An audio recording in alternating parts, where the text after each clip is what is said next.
Hey guys, just got a quick video for you.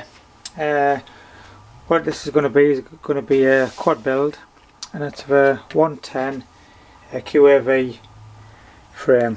This is the one I'm using. I got this off eBay. I think I paid about £12. About 3mm thick carbon, small, 110 between centres for the motors. I've mounted the standoffs, which is just on plastic screw. Oh no, these are on Allen heads. And I've also mounted a stand for a GPS. Yeah, so nice and rigid. Seems quite good. Motors I want to use are taken off a different quad. So these are the motors I'm decided to use. These ones are off a 250 racer, an E-Shine 250 racer, 2300 kVS motors. So they're going to go on, mount them straight on there. I've cut the wires to the length I need, as you can see, and I've also tinned them, so they're ready to go. Yeah, as you can see, I've got the clockwise ones, anti-clockwise ones, so they're clockwise and they're anti-clockwise. The top of the frame, I've already done a bit of work on this, so I've just stuck a bit of Velcro on the top, and also I've just stuck down with double-sided tape my flight controller and my 2.4 gig. My flight controller I'm using, I was going to use standard CCD 3D type of board, but I've decided to use this 3D Revolution instead, which I want to get up and wear. It's nice and small, fits in there lovely. You can see how small it is. It's tiny, but it packs a lot of punch. It's got GPS on board.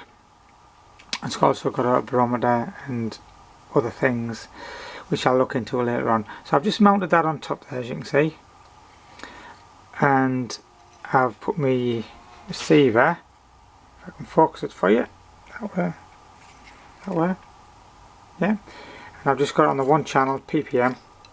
I've just wired it in there. So I've done a bit of work, and I've also soldered onto the power distribution board the 5 volts ready for the power for the receiver. So this is going to get mounted just like that, and then this is just going to go on the top somewhere like that. Now this is not going to be a racer. I've got a 250 racer. This is going to be 110 GPS quad, so I can use for people who want to learn, and I can just flip it into GPS mode. It's also got return to home. There's a GPS antenna, which I've just heat shrink to the carbon pole. There's a cable, and what I've done at the top, I've just stuck it on. This thing here, I've actually wired it in, so I've opened the top, took 4 wires off it and mounted it in, because you need to configure this GPS first. So I've got an FTDI connector, these things here, got a USB, and this thing just plugs into, find it, if I can see, it's a bit awkward, but it just plugs in like that. See, there's 4 plugs there, just needs to be the right way around, that's all. Okay, so it plugs in like that, and then I just plug this USB into the computer, run the software, and I can configure this GPS, which is already done, by the way, so I've done that. So these things that are most you need, they've got a couple of these hanging around. They don't cost a lot. So this thing's configured already, and now what's going to go in is it's going to be mounted something like that, obviously straight, and I've got the full top of the quad for the battery, which I've probably done 2200s. So it's going to be really light. So that's what I've done so far. What I'm going to do is I've just got myself to come today, literally 10 minutes ago, some ESCs, and these are 12 amp ESCs, King Kong ones, and I'm going to get these mounted up and so on. So what I'll do, I'll stop the video now, and I'll come back, and then we'll see where we've got. I also got some things to go on, like these covers, which I've just cut to fit over the ESCs, should just go on like that. should just go nice and easy. And if I decide to put an FPV on, I've got these things here ready to go on. I probably won't use it because I don't really want it for that. And these are the props I'm going to be flying, which is these bullnose props, which doesn't give much clearance. The kit come with some carbon fibre sides for general if you want to put a camera on, but I'm not going to use that. It comes with loads of standoffs and loads of screws. I would advise you to get yourself a kit of all different standoffs, just so you've got everything at hand as you need it. And so what I'm going to do now is stop the video, put the soldering on, and then I'm going to mount the ESCs, solder them to the motors, and then I'll put the power board on and then get that mounted up, and then we can start to plug things in and give it a test. Okay guys, I had to cut the motor leads down a little bit because they were a bit too long to fit onto the board, onto the arms, because these standoffs are going to be in the way of that capacitor. So what I've decided to do is just cut them down a bit more. I've done them 3. I've done them ones. I'm just going to finish this last one up. I just thought I'd show you how I do it. So you've got to be careful because it's easy to pull all the cover off. So what I need to do is just put a little cut to there, a little cut into there. It's hard to do this because the camera's in the robot. A little cut, and then just pull it off with your fingers. There you are, there's that one done. When you go through, just make sure you don't cut too much. You don't want to cut into copper, you're just feeling the resistance of the copper there, and then just pull it off with your fingers.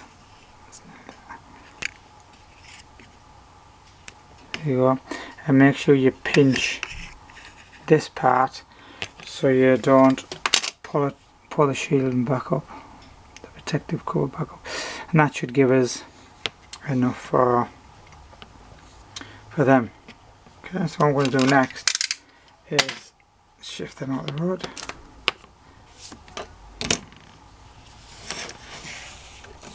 I'm going to mount a motor on, which how you know it's going the correct way is if you turn the motor till it locks, it's turning that way. So this one wants to go on the back. Yeah, this is a clockwise. Just check that again, just so you can see. As I turn the motor, it tightens the nut on the top up. So if it goes this way, it's going to tighten that nut up. So that means I've got this one on there. So these need tinning up, and then I'm going to mount these like that. Okay, so what I'm going to do is I'll just change the camera. I'm going to get these ESCs soldered up. So I'll use some tweezers. Soldering iron's getting warmed up. I'm going to tin all these motor cables and tin all these points on here. I also use a bit of flux.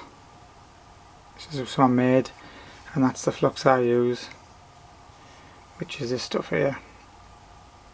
This is solid, so you need to mix it with a bit of methylated spirits or surgical spirits or anything you want, and you can make up a nice little paste.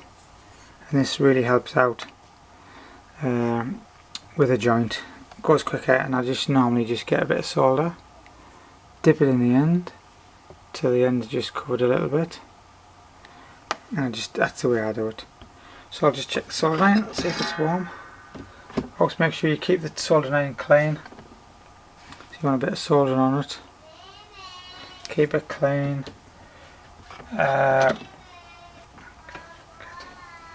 then just before we put this is a bit awkward this for me, so just bear with me. You should be able to see that. I'll try to do it back to front. And what we're looking for is just put a bit of soldering on,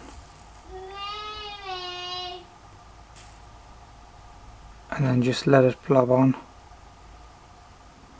Done. All done. Put some on the soldering tip. It's trying to work. The camera's in my road, that's all, so it's awkward to get.